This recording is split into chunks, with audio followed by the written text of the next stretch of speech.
দেৱী লক্ষ্মী আৰু মাতা পাৰ্বতী দুয়োকে তেওঁলোকৰ স্বামী ক্ৰমাৎ ভগৱান বিষ্ণু আৰু ভগৱান শিৱৰ সমকক্ষভাৱে পূজা কৰা হয়।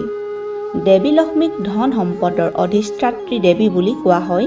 সেইবাবে তেওঁক মন্দিৰত পূজা কৰাৰ উপৰিও প্ৰতি ঘৰে ঘৰে পূজা কৰা হয়।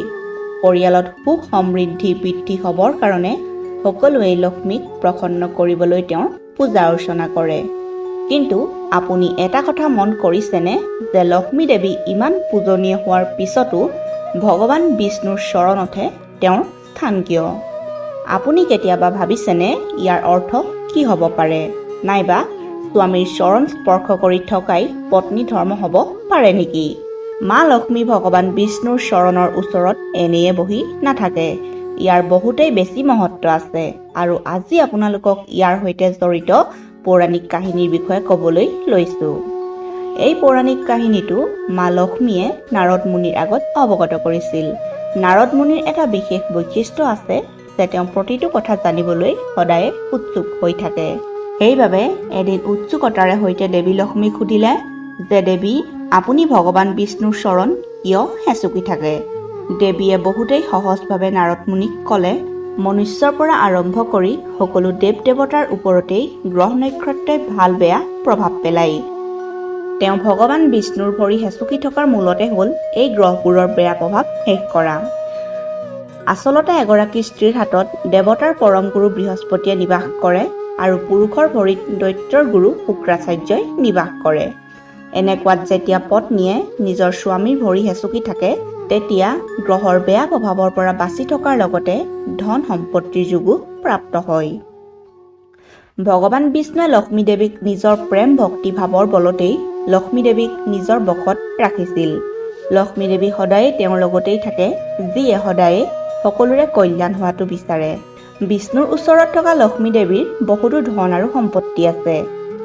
ভগৱান বিষ্ণুৱে ধনৰ উচিত প্ৰয়োগ জানে। সেইকাৰণে মহালক্ষ্মীয়ে বিষ্ণুৰ চৰণত তেওঁৰ দাসী হিচাপে স্বামীক সেৱা ভক্তি কৰি আহিছে। মা লক্ষ্মী ভগৱান বিষ্ণুৰ চৰণৰ ওচৰত থকা অন্য এটা কাৰণো পোৱা যায়। এই কাহিনীটো লক্ষ্মী দেৱীৰ বায়েক অলক্ষ্মীৰ সৈতে জড়িত হয়। তাই শান্ত সমাহিত লক্ষ্মী দেৱীৰ সম্পূৰ্ণ বিপৰীত আছিল। তাইৰ চকু দুটা ওলোৱা, চুলিখিনি মেল খোৱা আৰু ডাঙৰ ডাঙৰ দাঁত আছিল। অলক্ষ্মীয়ে নিজৰ ভনীয়েক লক্ষ্মী দেৱীক লগ কৰিবৰ বাবে প্ৰায়ে তালৈ গৈছিল। কিন্তু তাই প্ৰায়েই সেই সময়তহে লগ কৰিবলৈ গৈছিল যি সময়ত দেৱী লক্ষ্মী আৰু বিষ্ণুৱে একেলগে তেওঁলোকৰ ভাল লগা সময়বোৰ অতিবাহিত কৰিবলৈ লৈছিল।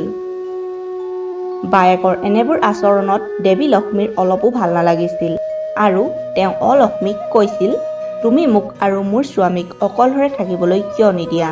তেতিয়া অলক্ষ্মীয়ে ক'লে, কোনেও মোক পূজা নকৰে, আৰাধনা নকৰে, মোৰ স্বামীয়েও মোক এৰি গুচি গ'ল। সেয়ে তুমি যলৈকে যাবা ময়ো তোমাৰ লগতে যাম।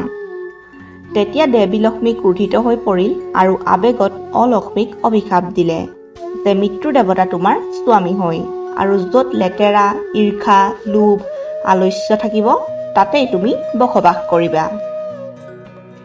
এইদৰে দেৱী লক্ষ্মীয়ে বিষ্ণুৰ চৰণত বহি তেওঁ চৰণৰ লেতেৰাবিলাক আঁতৰাই থাকে, কিয়নো অলক্ষ্মী যাতে বিষ্ণুৰ ওচৰলৈ আহিব নোৱাৰে। আৰু এইদৰে তেওঁ নিজৰ স্বামীক অন্য স্ত্ৰীৰ পৰা আঁতৰত ৰখোৱাৰ বাবে সকলো চেষ্টা অব্যাহত ৰাখে। বিশ্বাস কৰা হয় যে সৌভাগ্য আৰু দুৰ্ভাগ্য একেলগে থাকে। যেতিয়া আপোনাৰ ওচৰত সৌভাগ্যই লগ দিয়ে তেতিয়া দুৰ্ভাগ্যও ওচৰতে থাকে আৰু নিজৰ বাবে সুযোগ বিচাৰি ফুৰে। অলক্ষ্মীও ঠিক এনেকুৱাই। তাই ঘৰৰ বাহিৰত ৰৈ লক্ষ্মী দেৱী আঁতৰি যাবৰ বাবে অপেক্ষা কৰি থাকে।